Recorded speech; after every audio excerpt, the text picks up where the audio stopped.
Check the mic and make sure it sound right, boys.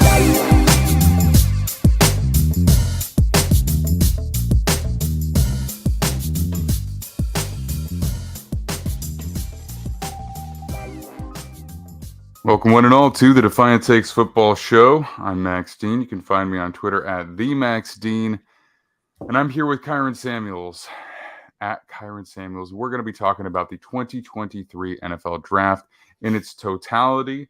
Apologize for the angle of the camera here, but you know what? Sometimes technology is it is what it is. It just doesn't want to work with us. How you doing today, man? It's been a long weekend. Yeah, it's been a long one. A lot of work went into the weekend and all the stuff we've been doing since way back in November, December when we really kind of started draft stuff. So kind of cool to see it come to a head and all the work kind of pay off. So feels good, but I'm glad to talk about it because I'm sure we have some differing opinions about what happened. But I was excited. It was, in my opinion, probably the most exciting draft we've had in like the last 10, 15 years, easily. A lot happening. Broke a record for the most trades ever in a draft. I think it was 43 trades, I believe it was. So when you break a record for the all-time trades in a draft and you have all the movement that some of the guys go where they went, it makes for a great show. So I'm glad we got that. Yeah, so I think one of the big reasons for that is the lack of consensus, right? People were willing to move off spots because there was a general feeling that, not everybody was as high on whoever they were at. Not everyone was as high as each player as they might be. So there was a willingness to try and move back to get their guy.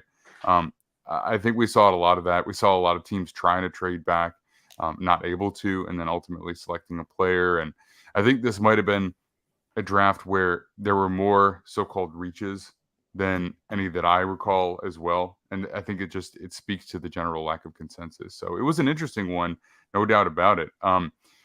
Some players fell, some players went early, and we're going to talk about all of it here. So I guess, first of all, Shane and I, we did a recap of the first round on Thursday night. So we don't necessarily have to spend a ton of time on the first round, but I am curious to see what stood out to you in that particular round. Who did you feel like had the best night in terms of a single team? Who do you felt like maybe missed the mark a little bit? I'm just going to leave that open for you to take it as you will. Well, I think the winners of the night are pretty clear. The Eagles, 100%. I mean, you get Jalen Carter and Nolan Smith. You get those guys in the first round, you're going to probably win the night pretty easily. But I thought the Seahawks did a hell of a job. I think they got the best cornerback and the best wide receiver in this draft. And I also think that the Texans did a hell of a job. Some people believe that Will Anderson was the best defensive player in the draft. I think you have a lot more people on that side. I say probably about 70, 80% of people tend to lean that way. From what I saw, he's probably the consensus number one defensive guy. And a lot of people had Stroud as the number one offensive guy in this draft. So when you take that into account, the Texans got what a lot of people, presume to be the best offensive and defensive player in the draft. So when they do that, you got to give them a lot of credit as well. So I thought they did a hell of a job. And one team that I thought had a singular pick that did a ton for their franchise was the Baltimore Ravens. Getting Zay Flowers, a guy that can really stretch the field, especially with Todd Monken, because they have I want people to forget what you've seen from the Baltimore Ravens offense from the last 4 years, and those are really hard to do. But when you talk about getting a prime weapon, an option next to a guy like Rashad Bateman that can do some of the same stuff, right? You can't leave any of these guys really. You can't double any of these guys really. And then you have a secondary threat like Odell Beckham with those tight ends that they have. It's going to be really hard to cover all those guys. So when you have a guy like that and you add it to an already great supporting cast now after the additions that they've made, I'm really looking forward to seeing Zay Flowers in the Baltimore Ravens offense. So I think those are the biggest winners of the first round. Yeah, well, Zay Flowers to the Ravens is really interesting to me because I think that you put a lot of pressure on defenses when you put him in motion, because that's going to be really, really challenging with the shiftiness that he has and the explosiveness that he has, what he can do with the ball in his hands, and then always having to have your eye back towards Lamar to see what he's going to do, if he's keeping the ball or whatever the case might be. I think that it's a really, really nice addition. I'm not sure every single team could have gotten as much out of him with a high pick, but I think the Baltimore Ravens are definitely one to do it. The Eagles, I mean, yeah, I already kind of said what I had to about them on Thursday. The Texans are a team that I don't think we spent a ton of time on. We definitely commented on the trade up, but in the scheme of things, that's a lot to give up, I think. And I understand it because this is year 3 of Nick Caserio being there. and he's really just kind of been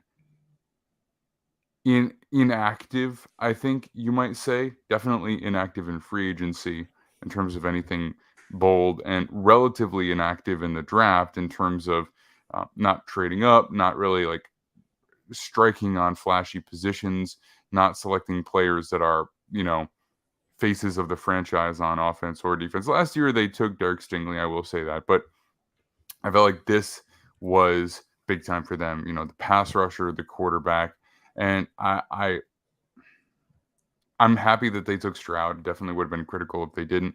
The move up to 2, that's a lot of draft picks for a team that,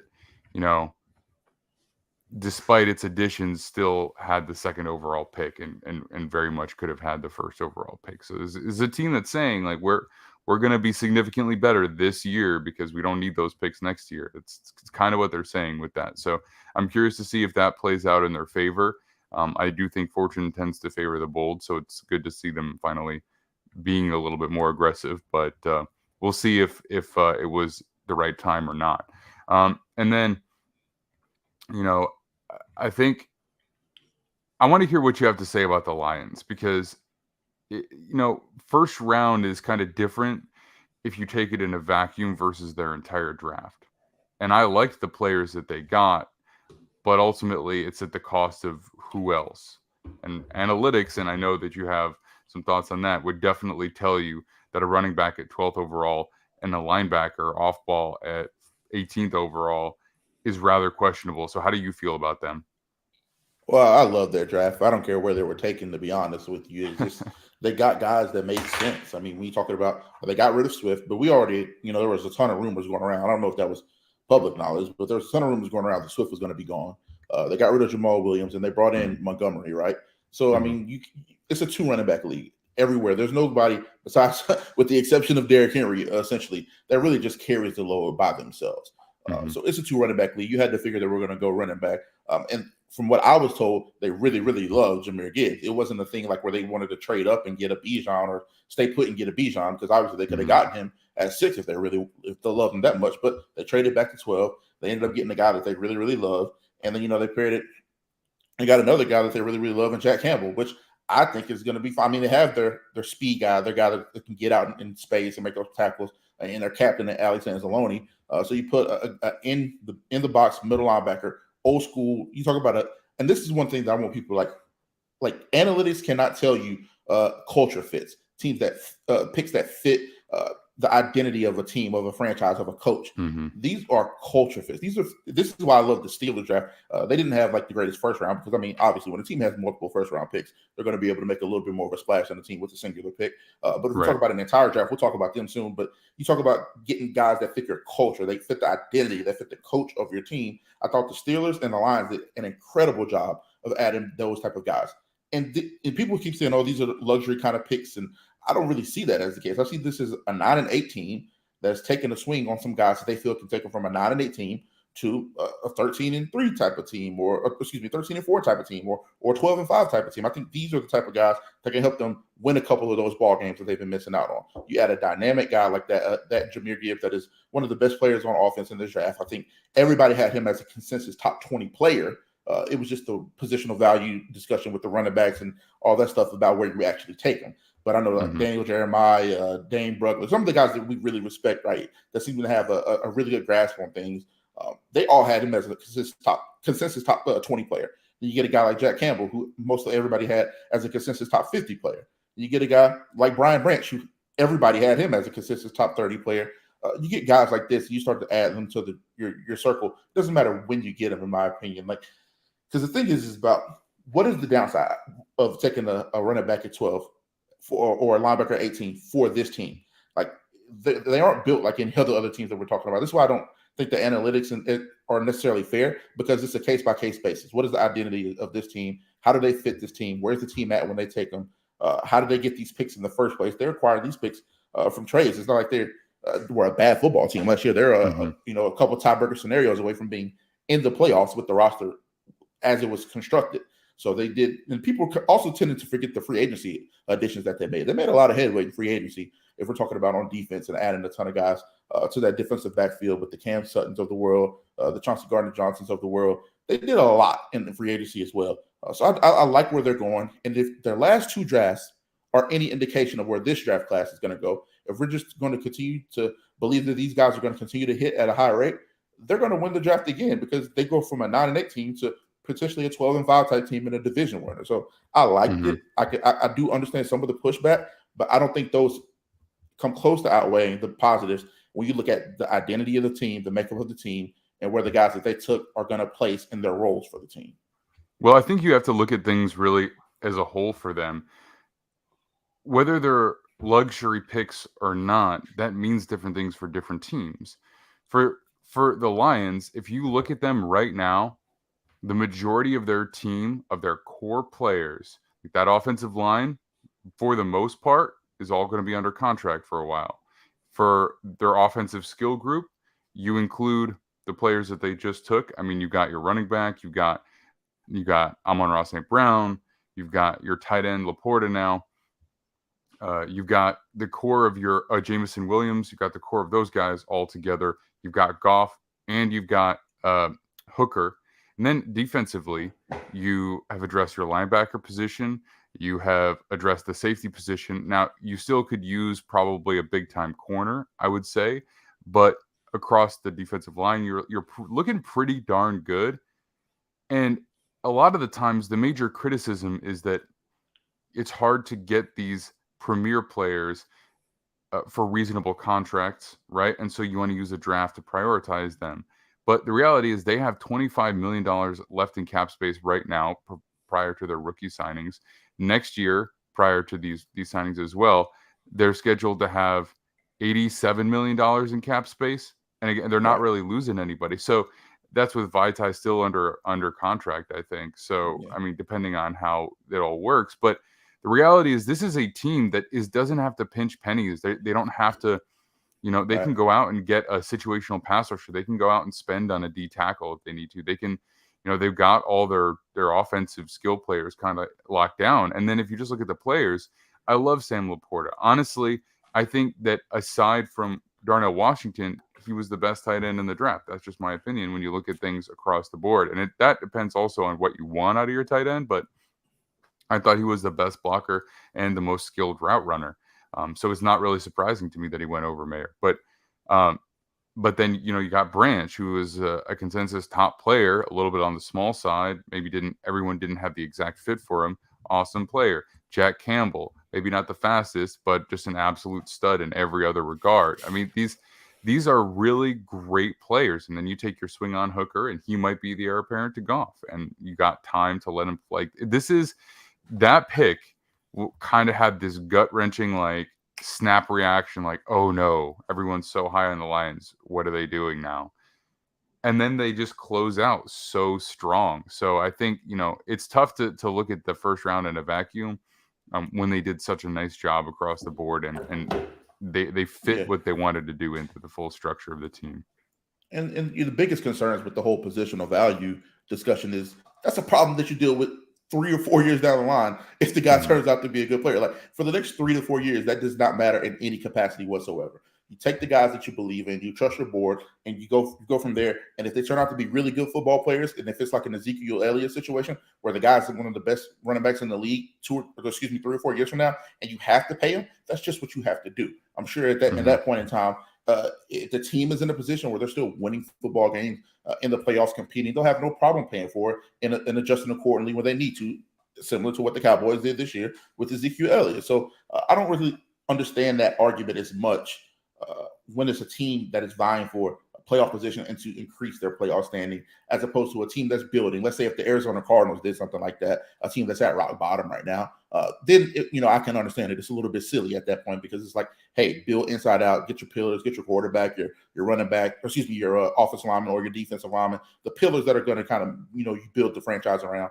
This team didn't have any of those concerns, so I didn't really understand how much drawback they got from the positional value crowd. But like I said, I did want to give them a little credit for the later picks because I thought Broderick Martin went too high, to be honest, at third. I thought they reached on that pick more than any other pick in this draft because I thought he was maybe a 5th or 6th round guy. But now that he's there, you talk about a fit.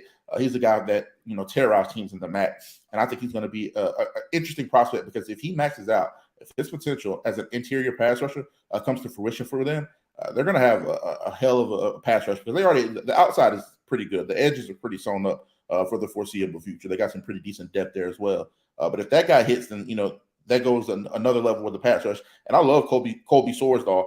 You talk about a developmental offensive line prospect in this draft, and they have one of the best offensive lines in the NFL already. So he's going to be able to sit and develop and learn.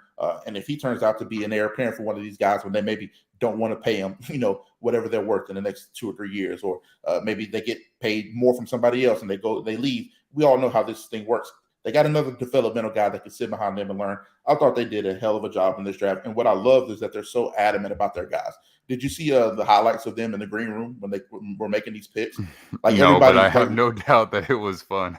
Bro, they're running around like bumping chests with each other, slapping everybody. Like, dang, like Brad Holmes is like literally he's pounding the table when they get to take Jahmyr Gibbs. It was like it's almost as if he thought that Jahmyr Gibbs was going to go 11, or excuse me, that he was going to go 12, and they had to trade up to 12 to be able to get him. Which I've heard some stuff similar to that. Like people really love Gibbs and they were going to take him really high.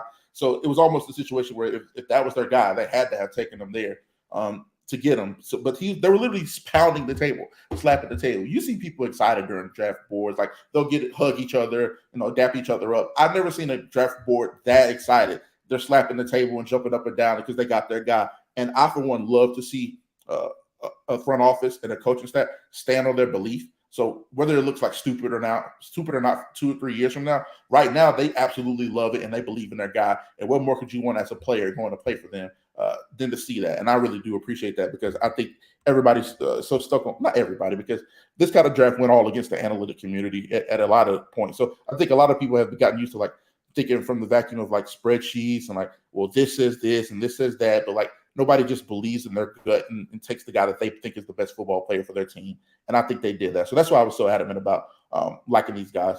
Like you said, time will tell if they're actually going to turn out, but I really do appreciate that from them. I mean, I saw relatively high floor from most of the players that they took, honestly. Yeah.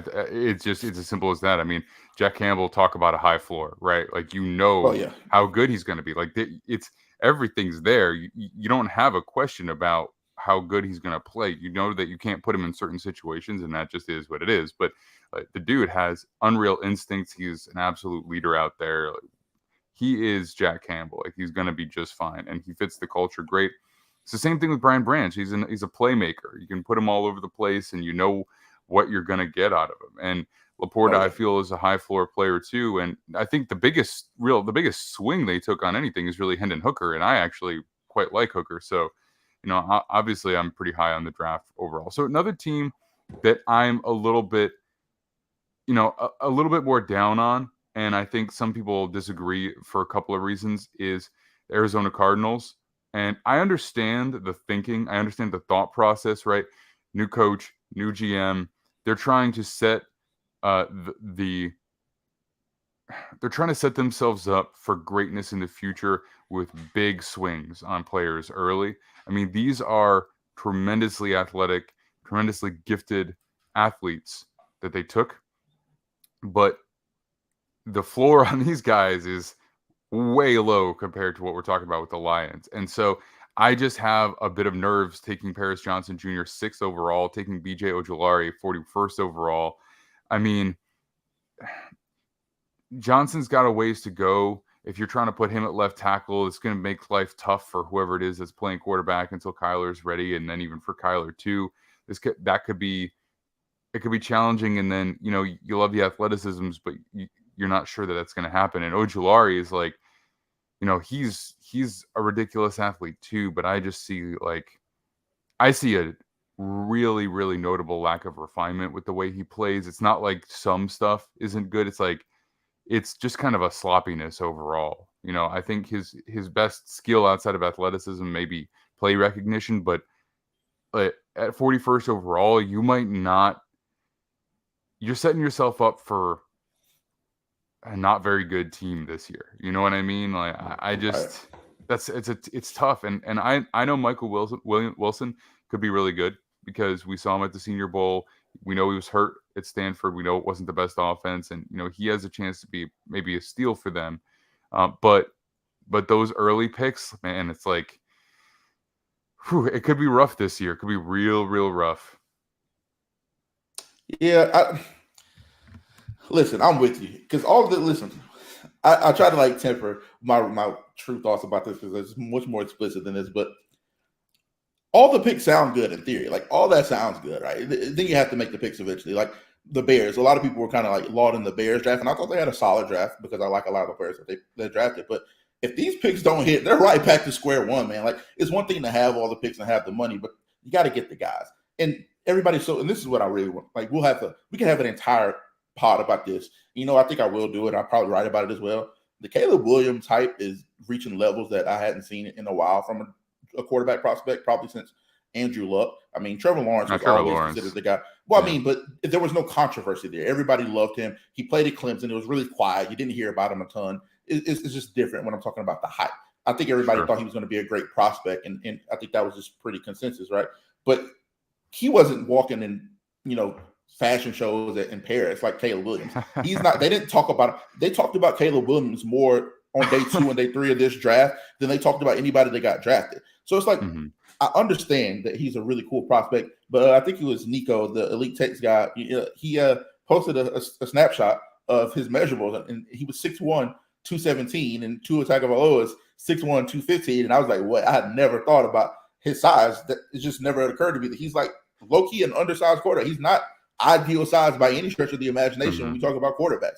He's had some injuries as well. He had the hamstring injury in the Pac-12 championship, and people kind of use that as one of the reasons why USC didn't win. So it was funny to see that when we're talking about this guy because he's kind of being heralded as this can't-miss prospect. He tanked your season for Caleb. They just paid Kyler Murray $189 million guaranteed. So for the next 2 to 3 years, it's going to be extremely hard to see anybody, one, taking that contract and getting off the books, or in any situation where he's not the quarterback of the Arizona Cardinals for the next 2 to 3 seasons at minimum. So this foregone conclusion that the Arizona Cardinals won the draft because they're going to have the first and the second pick next year, it's kind of weird to me because have y'all seen the rest of that roster? Like the rest of the roster is really bad. Let's say they do get Caleb Williams and they get Marvin Harrison Jr. Who's blocking for them? Honestly, you got Paris Johnson Jr. You have your right tackle, left tackle. I don't know how they're going to work that out with DJ Humphrey still on the roster, but you get Paris Johnson Jr. Let's say he maxes out. He's still he has a great season, and you're really excited about him. The rest of the team isn't very good still. The defensive line isn't good. The linebacker core, the defense as a whole is just a very average to below average unit, and Budda Baker wants out. He's asked for a trade. He doesn't want to be there. So your best player on that unit is presumably going to be gone. Your running back situation, James Conner's solid. He's a decent player, but he's not by any stretch of the imagination carrying a team or putting fear in the heart of a defense.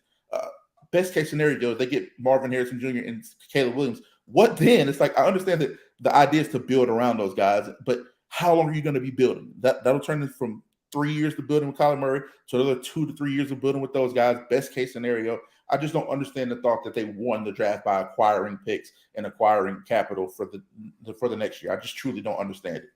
I don't want to jump on them too badly because it's a new regime and we can't put the failures of the past on the new team. But ultimately, they could have had Will Anderson, right, who's like a no-brainer stud. And with the caveat that no one's guaranteed anything, I get that. But I mean, there are guys where you just know they're going to be good. Like you really know it. He's one of them. And then you go back, you acquire picks, but then you give up a second-round pick. You give up. Well, it's really a trade back, right? So if you go from the second to third, but that could be a really important player for the future. And then you give up a fifth as well. And I don't know if you're really in the position to be giving up picks. And you go and get a player that is like, a huge risk, in my opinion. And then you take another huge risk with your second round pick as well. I just I get, fortune favors the bold, but I think sometimes you gotta. How many games did they win last year? Temper yourselves a little. I think 4 maybe. So they're not a good football team. We just have to start there. It's not like you're in a position like Detroit Lions where you can kind of take some of those risks because the floor of the team seems to be very, very high. They're a very bad football team as is, and they've lost the best player on their team on both sides of the ball. And honestly, we don't know if DeAndre Hopkins is going to be there anyway. So the wide receiver room, which was decent, could look a lot worse by the time we get to the season this year. So when you talk about like losing Buda Baker, Kyler Murray injury, he's not going to be ready to at least halfway through the next part of this season. And you losing potentially DeAndre Hopkins as well. You lost your best pass rusher in J.J. Watt due to retirement. You lost the pillars of the team, and I understand they want to be bad this year, but it just doesn't make a whole lot of sense to me. Like building this team, it just doesn't happen in the NFL. You look at the team like the Jaguars; they went from first overall pick to a playoff run this year, but they spent a ton of money in free agency on the wide receiver room. They had their quarterback of the future in Trevor Lawrence. They went out and got a guy like Brandon Scherf, and they drafted one on the offensive line. And they played in a division that was terrible. They got to play 3 backup quarterbacks in a row to get to or in some cases a third string with the Titans to get to the playoffs. So much had to go right for that team to go from the worst team in the NFL to a playoff team. I just don't foresee that happening for the Arizona Cardinals. I truly don't understand the idea of just hoarding picks and rebuilding that way. We don't see a ton of rookies lead a team to a playoff in the deep into the playoffs, maybe a Super Bowl run. Like it just doesn't happen. Yeah. Well, we'll see how it pans out, and we watch these guys and we have our opinions on them. Doesn't mean it's the same as anybody else's. Maybe they like him, they see the upside, and they don't think he's as much work as we do. But I don't know. It's risky to me, and it is what it is. But without belaboring that point, let's move to another team that I thought did well, and you briefly commented on them already. The Steelers. So after moving up and getting Broderick Jones, which I thought was a really nice move, taking him right in front of the Jets, regardless of like whether he would have been available for them at 17 or not, going and getting the guy that they really desperately needed at left tackle, good pick. I think he fits the culture there. Coming around with the first pick in the second round, which is really a first-round pick ultimately. If you think about it, it's Joey Porter Jr. And no, he wasn't my top corner, but again, they crushed 2 good players and 2 team needs simultaneously. And then in the third round, they get one of my favorite players in the entire draft. And, you kind of find out after some of these picks have been made that he's got some knee issues. And obviously they were severe enough that the teams were concerned about it.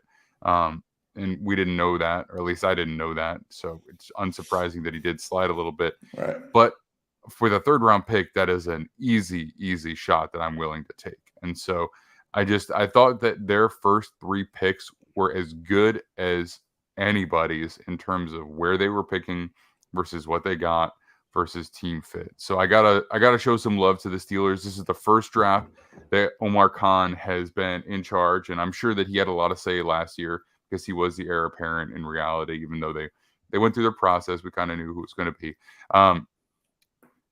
This was his first draft, and I thought he did a phenomenal job. And Kevin Colbert's a tough guy to live up to, and I think that Steelers fans have to be happy in his hands at this point. Yeah, I thought they did a fantastic job. I mean, you get who's my offensive tackle too, because I had Skoronski as an offensive tackle. So if you take Skoronski out of the picture, because the Titans have we'll talk about Titans eventually, but they said he can be anywhere. So wherever they see the fit, he's going to play this year, which is interesting to me because I thought he was that talented as well. But so if you take Skoronski out, they got my offensive tackle 1 in Broderick Jones, and then they got my defensive tackle 3 in Keanu Benton. I thought they did a hell of a job addressing, if you talk about culture fits, is what I said with the Lions. Mm-hmm. You got Broderick Jones, who's a nasty, physical, athletic specimen, who's going to fit right there in the culture, and they're going to hone him and turn him into a very good player. I have no doubts about that. And then you get Joey Porter Jr., who was literally birthed into that culture that we're speaking of. And then you get a guy like Keanu Benton in the second round as well, who's a very good. I forgot about him. Oh, I mean, you get a guy like that. I mean, he's a very diverse, very powerful. He has good pass rushing ability. He's basically like a not as good a version of Cam Hayward, and you trying to mold him to be that at his peak. If you can get him to be even a third of the player that Cam Hayward is, you got to steal at the second round with that guy. So really love the Keanu Benton pick because I was a huge Keanu Benton guy coming out. Then you get a lot of people's estimation, the most talented player of the draft, Darnell Washington. A lot of people love Darnell Washington, and the medicals kind of scare people off. So if you get the most out of that guy, I mean, they have one of the best drafts. They got Nick Herbig, who's one of my favorite pass rushers. He's one of my favorite pass rushers. You talk about a guy that's coming in on third down, and now the big talk about a perfect Herbig, fit too. Exactly. The big hang over Herbig is where you're going to play him. What's his role? Mm-hmm. Well, he goes to the perfect team for his ability Mm-hmm. that has a specific role for him. It's just going to let him go rush the quarterback and get after guys.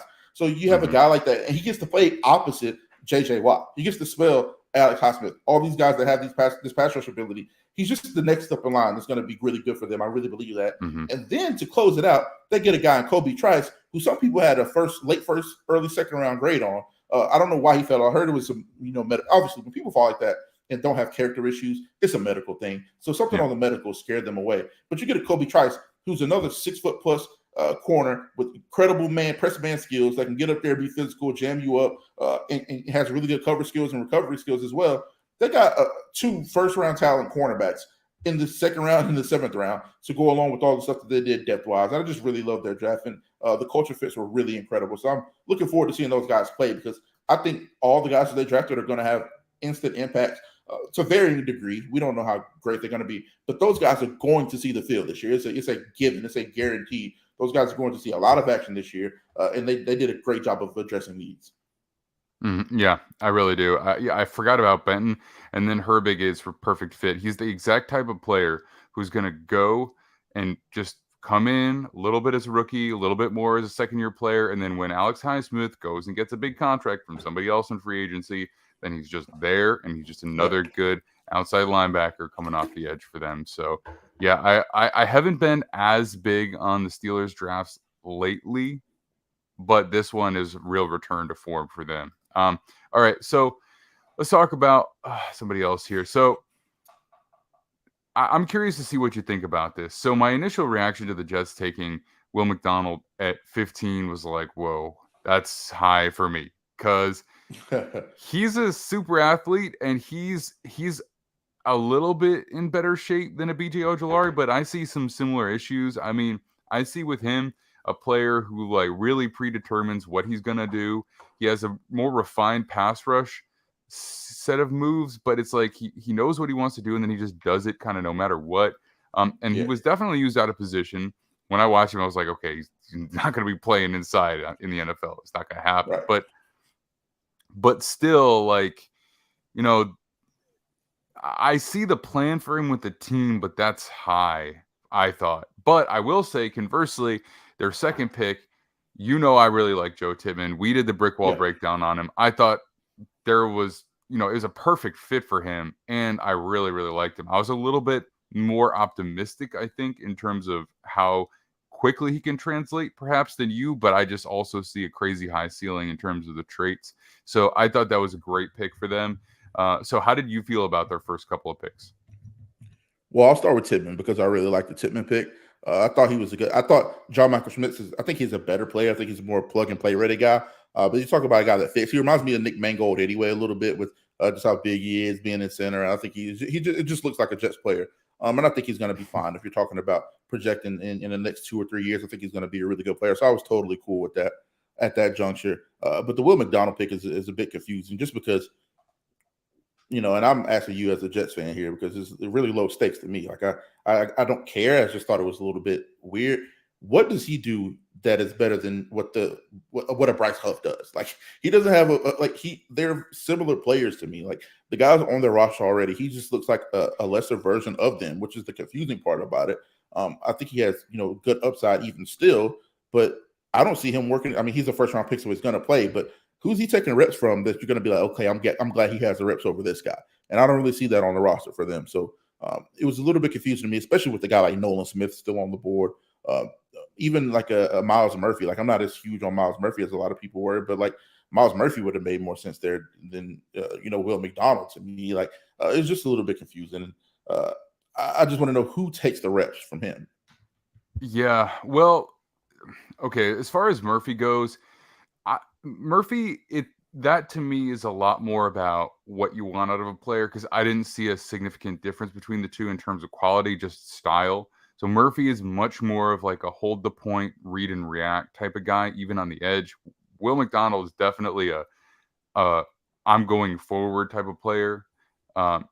He's much more gap shooting or just screaming off the edge, really, if you're, because he's outside. So I think it makes more sense for the Jets roster in particular and their schematic than Myles Murphy. But the reality is that Bryce Huff is not a big dude, and he's also on a restricted free agent tender, and is more than likely not going to be in their financial plans next year. So I Right. think for McDonald, their thought is that, so what if we're having a great season and Bryce Huff is our closer, and then in week 12, Bryce Huff goes down, right? That we need that guy because we want to go to the playoffs with Aaron Rodgers. We want to make an impact in those games. We need pass rushers. Like, this is, to me, kind of a, we want to build a lead. This is the best quarterback we've had by a long shot, and we want to get after you once that happens. And so I feel like this move is really more about late season this year and next year. And you can criticize that if you want to. I don't see that as an issue at all. I think that's like totally fine, especially mid to late first round. They picked 15, so it's right around the middle. It's literally right around the middle. So I think that's fine. But the player itself is like the kind of thing at question here. It's like I don't think he has anything skill set wise. Nolan Smith is the tough one for me to get past. You know what I mean? That's Nolan the guy Smith where I'm there. Like, I like Smith a lot. There were some really good corners on the board there. You talk about some versatility, some nickel guys, some guys that you could have played. I mean, Brian Branch is still on the board at that point. I know he ended up falling a little bit later, but there was a lot of guys that I thought had better scheme fits and better upside for the team at that position. I mean, listen, Jackson Smith and Jigba was on the board. If you're telling me Jackson Smith and Jigba was on the board and you're passing on him for Wilt McDonald, I call you crazy 10 times out of 10. It's like, I get wide receiver isn't necessarily the biggest position of need, but neither was edge. Like, I mean, they need an edge, but you could have gotten a quality edge that could fit that role in the third or fourth round. I mean, what does Will McDonald do at such a higher level than Nick Herbig? I know he has a better frame and better, quote unquote measurables, but if we're talking about their role, and I would have been happy with getting Jackson Smith and Jigba or Nolan Smith there, and then getting a guy like that third, fourth round to kind of supplement and be that guy that you could develop and later in the season let him go. So I don't think the thought process is bad there at all. Just the player itself. But you know what? This is the type of picks that make guys look like geniuses as well. If this guy turns out to be a really good player, if he turns out to be a 15 sack guy or 10 to 15 sack guy, we're gonna look back and be like, these guys do something that we didn't, and they took it and they developed and they made him his own, right? Kind of like the Tyler Smith pick last year. To the Cowboys, everybody was saying, what the hell are y'all doing drafting this offensive lineman in the first round? This kid's nowhere near a first rounder. And then he turns out to be one of the better rookie linemen in the NFL this year. So as much as I'm harping on it, I hate the pick, I will say this is also the type of pick that makes guys look like geniuses or makes you look like master developers as coaches. Because if you can get a guy like this that people are consistently kind of, saying, scratching their head about, that this is stuff that buys you that cachet in the NFL. Yeah, for sure. And, he's got the 35-inch arms. He's a crazy athlete, 11-inch vert. You know what I mean? He's got it all. Or, the 11-foot broad. Right. And he's got all these crazy measurables. He can jump over the cars and all this stuff that looks flashy. And I think, character is important to them, and they liked him as a person a lot. And it's maybe the biggest thing too is that he's going to be playing his natural position now instead of a 4-eye in a fake defense. I mean, it's not a fake defense, but you got 3 down linemen, three linebackers, and 3 safeties. It's just the weirdest thing I've ever seen. But the fact he's going to be able to play his natural position might be the biggest thing in all of this, and we're projecting him too low because of that.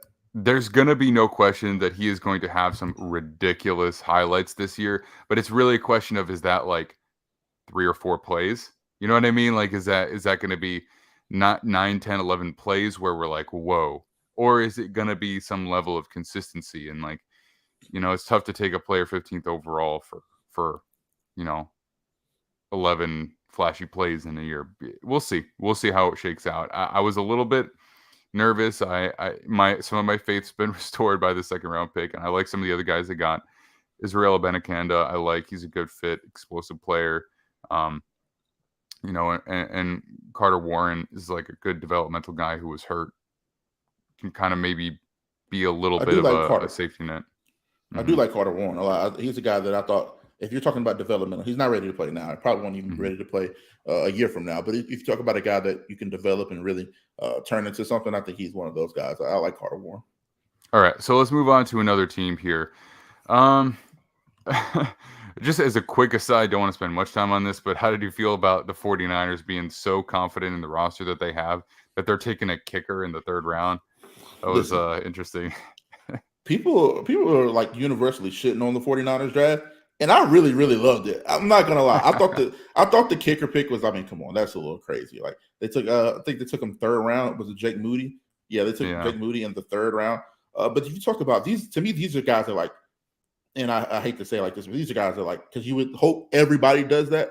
These are guys that definitely grinded tape and really, because some of these picks are just so off the wall that they had to have watched hours and hours of tape on these guys and said, this is his specific role. This is what we're going to use him for. This is what I want him for. And I love the Cameron Latu pick.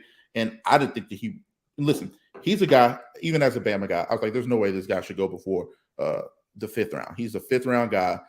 But there's 2 or 3 teams that in the right systems, he's worth taking them in the 3rd, 4th round. And this is one of them. I thought this offense, the Bengals offense, and potentially, an Eagles type system where you can get him in the red zone. They already have their number 1 guy, and they already have their inline guy. You don't have to rely on him being an inline blocker and affecting the run game. You can just use him as a versatile package guy.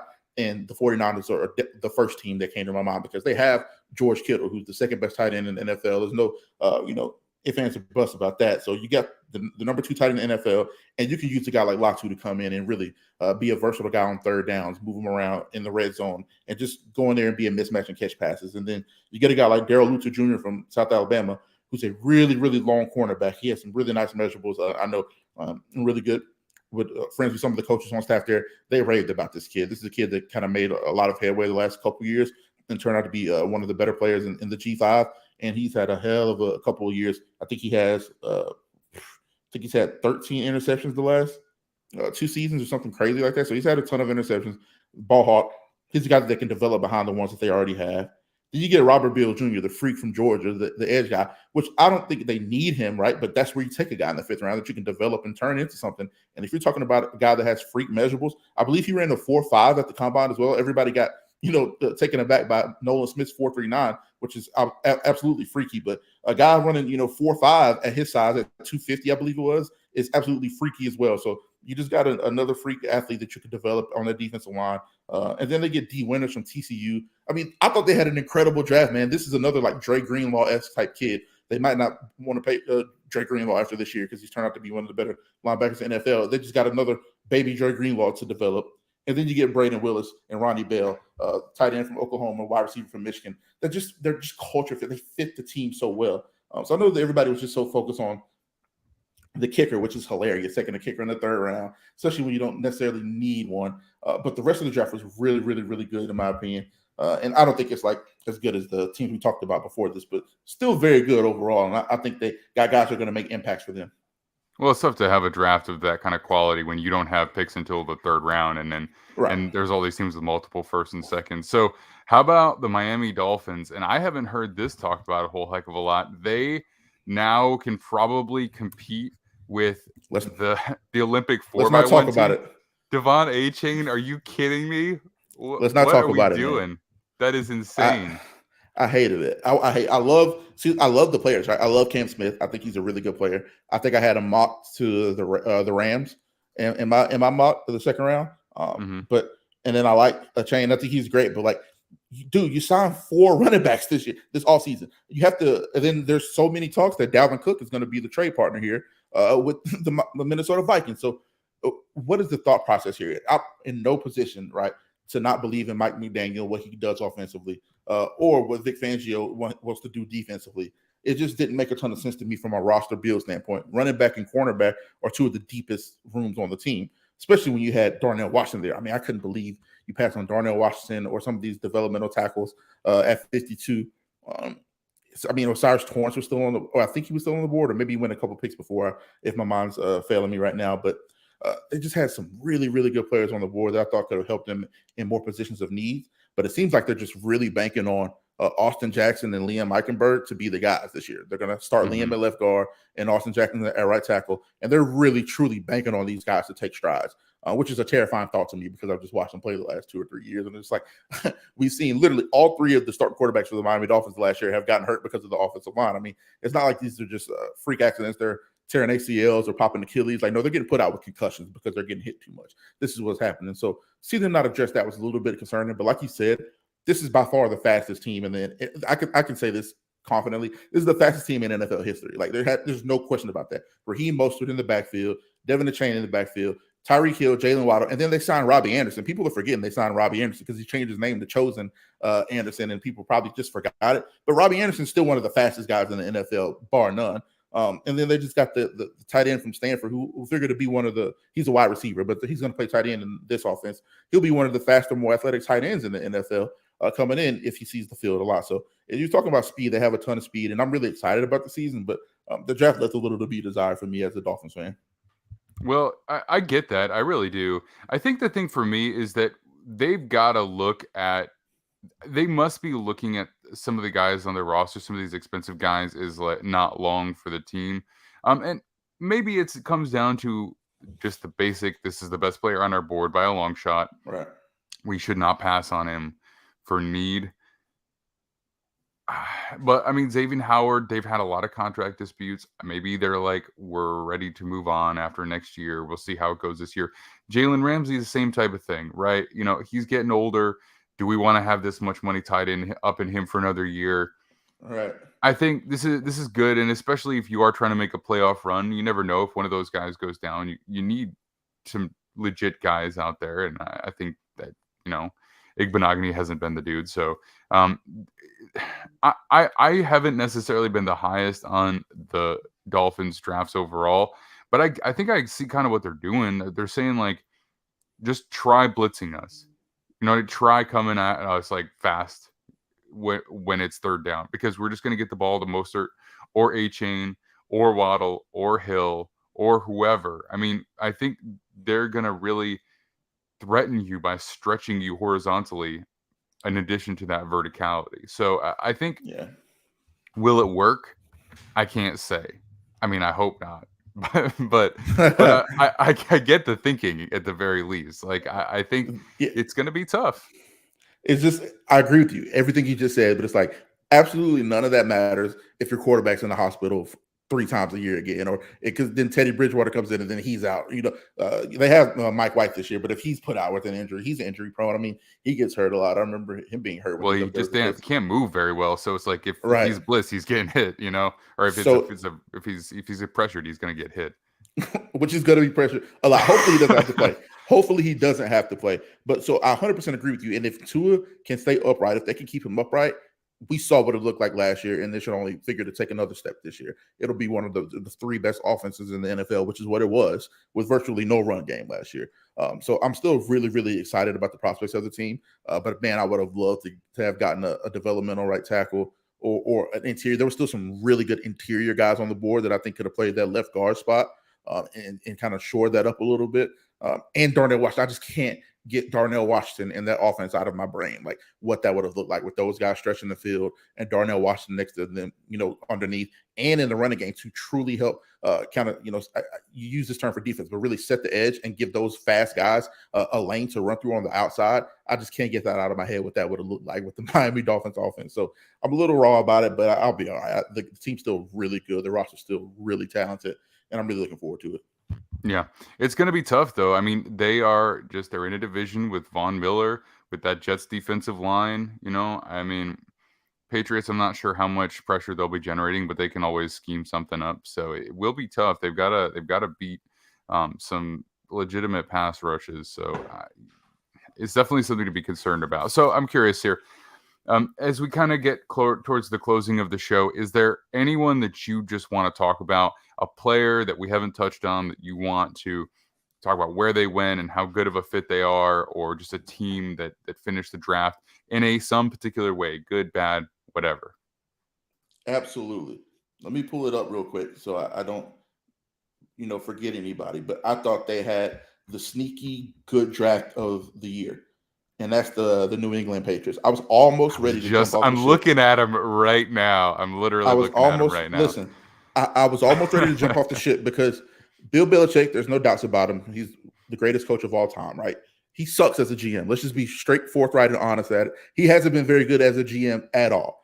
I was just about to jump off board. I was talking to some of my buddies before the draft. some of my guys in the industry that are beat writers and national analysts or whatnot, and they're like, they asked me who I thought was like the most unserious team in the draft, and I said, well, just off of history, I said we're going to go Cardinals off of history. I said, but there's one team and one guy that has one more shot with me personally before I have to be honest about them, and that's the Patriots. And they're like, you're crazy. And I'm like, I started going through like the history of like the guys that start reaching on, and they're like, well, you know what? You might be right, because he's a fantastic coach, and the way he overcomes it was still putting some of the best defenses out there on the field is absolutely insane. But they've missed a lot in the draft the last 4 or 5 years. So I was really looking forward to like being able to say, I think this guy's out. I think he's cooked. And then he pulls this draft off. You get Christian Gonzalez, which a lot of people had as their cornerback one. I did. Keon White. When you get Keon White, who I wasn't as high on, but when you get him in the second round and you get him for this offense, for the role he's going to be in, you couldn't put him in a better situation than he's going to be in New England. So a lot of guys had Keon. I mean, he was literally invited to the draft. A lot of people thought he was going to be a first rounder. I believe he's like number 28 on either Brugler's or Jeremiah's board. I can't remember. I don't want to butcher it. So one of those guys had him as 28 overall prospect. So you get a guy like that at pick 46 and you love it. Then you get Marte Mapu, FCS kid that not a lot of people will know anything about. But if you talk about one of the more dynamic football players in this draft, he has some of the most fun tape you're ever going to get. Go watch his tape at Sacramento State. There are probably some cut-ups on YouTube or some highlights on YouTube. Go watch Marte Mapu and then imagine him in that defense there with Bill Belichick. Then you get one of my favorite centers in the draft, Jake Andrews, who had a hell of a Senior Bowl. He's a guy that I watched a lot at Troy University because he's an Alabama kid. I always try to support those guys and get some stuff out there on them. But they got that guy who I think is going to be a very good heir apparent to you guy in the middle there. And then you get Chad Rollins, a good kicker. Then you get Sidney Sal, who's one of the more athletic offensive linemen in the draft. Really good out of Eastern Michigan. A lot of these guys are not popular names, but amongst the draft circles, amongst the people that are grinding tape and checking these kids out, he's one of the ones that everybody loved. And then you get Antonio Mafi out of UCLA. It's another guy of the same ilk. So it seems like they're really doubling down on the interior offensive line depth. I don't know if they don't believe in their guys that are currently there, or they maybe don't want to pay them in the future. I don't know what the case is, but I thought that was very interesting that they took two guys on the interior of the offensive line back to back there after taking the center there. So that was really interesting to me. But I'm in no position to criticize their offensive line picks because, one, I like all these guys, and two, they've done a really good job. If they miss on a lot of guys, but they draft offensive line, they draft defensive back very, very well in New England. And then they get a guy who was top 20 going into the season, which is Kayshon Boutte. I think he's could possibly end up being the steal of this draft. I don't really want to talk about the rest of the guys because they're good, but you talk about a guy who could end up being the steal of the draft when we look back a year, 2 years from now. He had first round all over him before this season. A lot of people thought he should have came out last year and he would have been a first round pick last year. So you get a guy, Kayshon Boutte, and you get him in the sixth round, 187th overall to go with your receiving core. He probably walks in. He's the most talented. I know he didn't test well, but if you talk about film and just ability on the field, he's probably the most talented wide receiver in that wide receiver room from day one. So I thought they had a hell of a draft to fill the needs. I still think the offense is going to be a little bit of a project and, a process and waiting. But you talk about a defense that could be a top 5 unit easily this year. He did a hell of a job addressing needs. And I can't believe they pulled it off. Yeah, well, I think, when you look at the entire offensive line, they're not as strong on the outside. And I think they could see the possibility of Michael Onwenu playing tackle potentially because he's done that before, right? So if he slides out for any reason, then you got a guy who can fill a spot. David Andrews has had blood clot issues, I think, in his lungs at one point.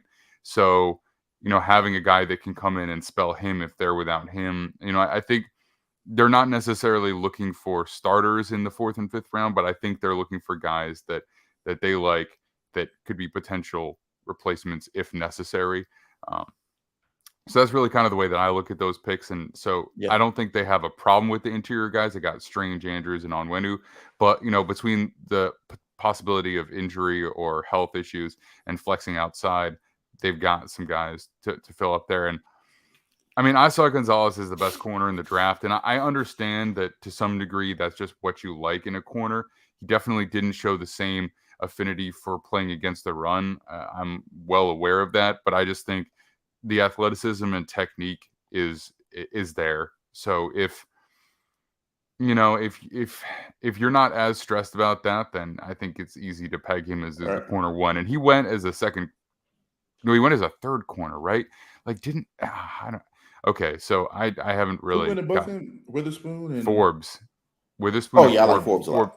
Forbes went one Yeah, pick before him. So for me, it's a little. yeah. I mean, I had Gonzo going top 10 and Forbes going in Mhm, the 20s.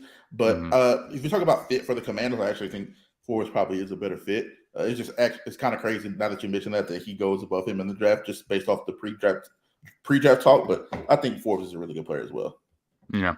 And we'll have to look into him because he's one of the couple of first round picks that we didn't get a chance to do our film session on prior to. So we'll definitely try and get one of those done. We're trying to get one for each of the first round players that we haven't done yet, plus a couple other guys maybe that went in the second. And then we'll look at some of the guys who will be draft eligible next year before we move into the NFL stuff. So he's definitely someone that we will be looking at. I'll make more opinions about him visible at that point. But yeah, I think the Steelers did a nice job. And then I think the very last one I'd like to touch on is one you alluded to a little bit earlier, and that is the Tennessee Titans. So the Titans are able to walk away from this draft with their likely future quarterback. I mean, will he work out? Will he not work out? Who's to say? But they took a legitimate swing on him early in the second round. You got Skoronski, who's a guy that we both really liked. I think you can play him at pretty much any position. And yeah, will he be better at guard? Probably, but he's a great player to have when you need to rebuild an offensive line. And get Tajay Spears, so an explosive player who can be either the secondary piece that Derrick Henry never really had, or a guy if they decide to trade him, he's an interesting player for them. And then Jalen Duncan, who's a guy you've talked about quite a bit in the 6th round, who Yeah. is another developmental, very athletic player who is probably the next guy who's maybe a major building block for their future offensive line too. So I'm curious to see what you think about the Titans, because they have a new GM too, and this is their first statement of who we want to be. Well, two ways to look at it. Both are pretty positive on my end. I think the first way to go about it is like you got very, very good building blocks, like you just said. You got a guy who had first round talent in Jalen Duncan in the 6th round. From what I was told, there's a bunch of off the field concerns. There was some stuff that happened with him and kind of got back, and he did end up missing some time this year with some off the field stuff. Had some very, some family stuff going on. So to my knowledge, that was a part of it, and a little bit of the concerns with his size, being able to keep on weight was one of them as well. But you get a guy who had first round grades going into the year, and then still up until this draft, he still had second round grades on pretty much everybody. So you get a guy that talented in the 6th round to pair with the guy who a lot of people consider, and I consider, the first or second best offensive lineman in the draft, Skoronski. You address the most major need on your team. Quarterback, obviously, you want to build for the future, but Ryan Tannehill, we know who he is. He's serviceable enough. They've won the division with the guy multiple times. They've won playoff games with the guy. Quarterback is definitely a need, but it's not as big of a need as offensive line. They've lost 4 starters over the last 13, 14 months. When you lost Saffold to the Bills last year, then you lose Nate Davis to the Bears, Lawan to free agency, and then they released Ben Jones. So you lost 4 quality starters, not just guys on our. You lost 4 quality starters to one of the better offensive lines in football. So I think they did a very good job of addressing those needs and starting to rebuild there. And then you get a dynamic guy like Tajay Spears, who's probably one of the more exciting players in this draft. If you got a chance to watch him at Tulane, he's one of the better, explosive guys in this draft. You want to get the ball in his hands and just let him make magic. You get him on the edge and let him do his thing. Get him in some ankle routes, some Texas routes, some swing routes, even some vertical routes, and let him do his thing in the passing game as well. He's a guy that you just want to get the ball in the hands of, especially after they've been broken down trying to tackle Derrick Henry, if he's still on the roster. Still hearing some stuff about that, but if Derrick Henry's there and he's breaking you down for 25 carries a game, then you got to go try to tackle Tajay Spears in space. I mean, and then vice versa. You're trying to tackle Tajay Spears in space, then Derrick Henry comes back in. It's just a beautiful matchup in my opinion. So I really do like what they did there as well. And we can get to Will Levis. He's a guy that, for all his faults, for everything that you don't like about the kid, almost everybody had a consensus top 15 grade on the kid. And the thing is, NFL teams did as well. That's just how the cookie crumbles. Going into the draft, everybody said whoever the 4th quarterback is going to face a steep fall off. We always presumed that Bryce and CJ were going to be the first 2. I mean, you heard a lot of Anthony Richardson. You even heard a lot of late Will Levis stuff going 2 or 3, right? Maybe 4 to the Indianapolis Colts. But the fourth guy was always going to fall a lot because there was nobody else behind them for you to justify going up to get him for. Wherever you were at, you felt really good about your chances of getting him instead of trading up. And that's what happened. He fell all the way out of the first round. And then the Titans went and trade up and got their guy. So I really do love that. I think they got a top 10 talent because that's what he is. If we're talking about just strictly arm talent, athletic ability, even I think he's smart. I don't think he has deficiencies in his processing ability. I think it can be sped up and improved. The biggest thing is just accuracy, release, and consistency. If you could get him to stop being so robotic in the pocket, if you get him to have a little bit better pocket presence and kind of develop some of those things, just stop being so much of a robot, then I think that he can definitely turn into a decent, serviceable quarterback. And you got that guy at the 33rd pick in the draft. I think they did a very good job. And I thought they are building towards the future. This is what a team that, as solid as they have been, and you trust a guy like Vrabel and Rand Carthon now is the GM. He's running the show there. You trust those guys to right the ship. And I think they took a very positive step going forward.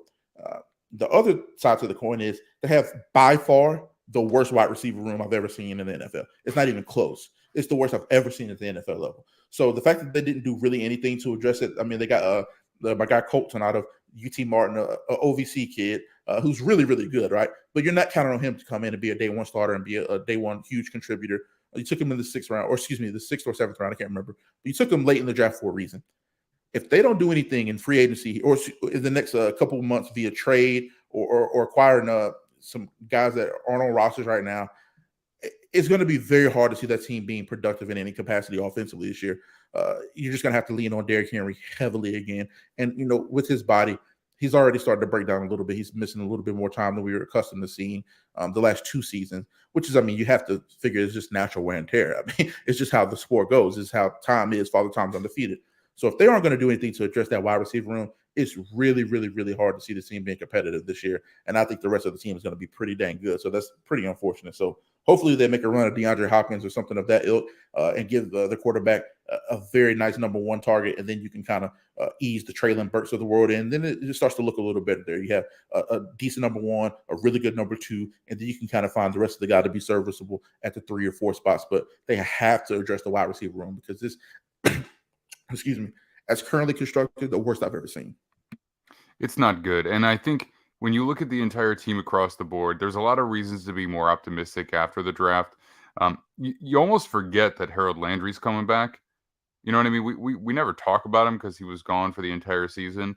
But assuming that he gets healthy in time and, you know, he's looking good, that's a big-time player that will return for them.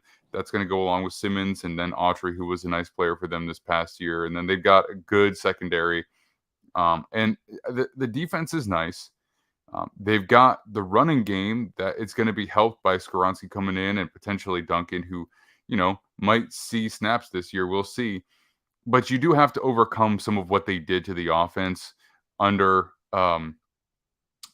what's his name? John Robinson, where there are some picks that just haven't worked out. There's some questionable allowing of roster attrition on offense. So, you know, you're not sure where you're going to see Dylan Radins play. Is he going to play? Is that just kind of a lost second round pick, or is he just going to be depth?